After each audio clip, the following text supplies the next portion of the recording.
Good day mga kakaya. Ayan, tirik na tirik yung araw ngayon. So nakalis na yung bagyo. Ngayon naman ayan, ito yung motor natin.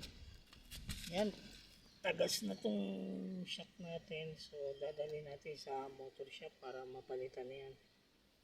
So ayan na, wala na hindi na siya mubra.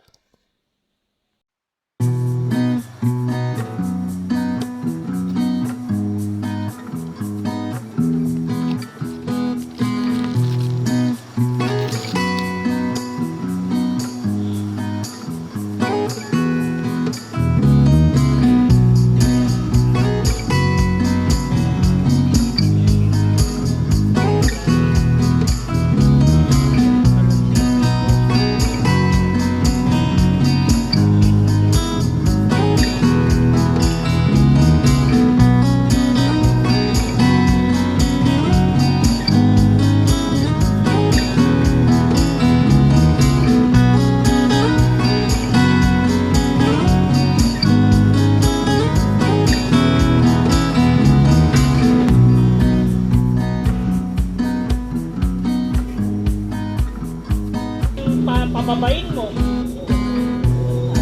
Oo, nire-report ko pa naman sa